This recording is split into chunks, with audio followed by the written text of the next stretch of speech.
تن هر شخصیتی که وقتی طهارت کرد چقدر طهارتی خوب کرد. برادران عزیز، شما یک اهمیت که پیغمبر بزرگوار وقتی در باب فضیلت طهارت یعنی گفته ساده است، در هر یک جملهش یعنی طهارتی خوب میگه، چون که اکثر مردم ما طهارتی خوب ندارن. بعضی جوانها رو من طهارت کردنشون میبینیم، بعد از طهارت میبینی آرینجاشون خشک هستن یعنی تر نشدن، یا اینکه بوجیلکای پاشون خشک میمونن، یا اینکه خلال انگشتای بین پا را اهمیت نمیتین. حتی انسانیت باید هم بین انگشتا را چقدر آب برسانه که خشک نمانه. اگر خشک مان طهارتش درست نمیشه. پیغمبر بزرگوارتان هر شخصیتی که طهارت کنه و چقدر طهارتی کامل طهارتی بود که تمام اعضاهاش و آب پاکیزه بشوه.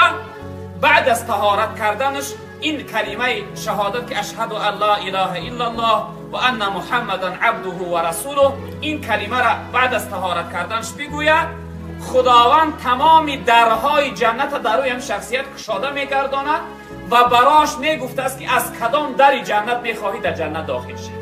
ببینید برادر عزیز که چی فضیلتی بزرگ. بعد از طهارت کردن این یگان دشواری نداره. الحمدلله همه ما و شما کلمه را میتونیم. بعد از طهارت کردن هر انسان میگفت است که اشهد ان لا اله الا الله و اشهد ان محمدا عبده و رسوله. این جمله را هر شخصیتی که گفت، خداوند تمام درهای جنت برای اون شخصیت کشاده میگردانده است و میگفت است از کدام در جنت میخواهی داخل شد.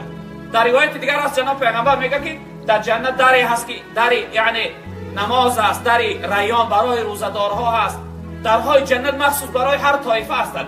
اما این ببین که برای انسان طهارت کننده خداوند تمام در جنت در روش کشاده میگردانده است. اگر انسان یعنی روزدار بگن از در ریان بدرا، یا اینکه نمازخوان بگن از باب صلات داخل جنت شد، انسان طهارت کنه میفته است که از کدام در جنت میخواهی داخل جنت شد. ببین این فضیلت طهارت است برادران عزیز. ما و شما باید حرکت کنیم که همه لحظه با طهارت بگذرن. متاسفانه امروز اکثر مردم ما تا وقتی نماز نشود طهارت نمیکنن.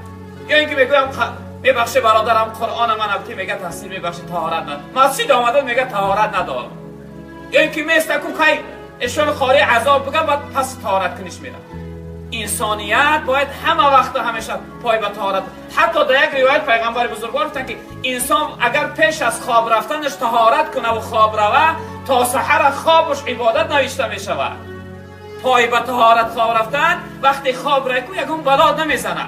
مردم ما میان باید میگه تحصیل شو خواب دید یک گاو سرم کرد، در یک چقری افتادم، مار گزیدم، کور مکندم، یک سخنهای بعد میفهمی چیکار کرده. خفتنش هم نخونده است خواب رفته، یا ویتری واجبش هم نخونده خواب رفته.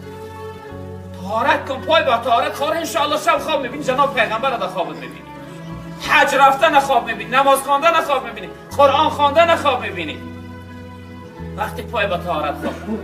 اما پای به طهارت گفتیم که در حالت بی طهارتی یا اینکه در حالت جنابت هم خیلی حالت خطرناکه برادر عزیز. اکثر مردمی که سحر و جادو در اونها تاثیر میکنه در حالت جنابت تاثیرش میکنه برادر عزیز. با این خاطر انسانیت جوانای محترم تا مرده و تنبلی بد نشوید. بعضیاش من از سوال میکنم میگه تاثیر بعد از همراهی هم سرت خواب رفتن سحر غسل کنی چیکار میکنه؟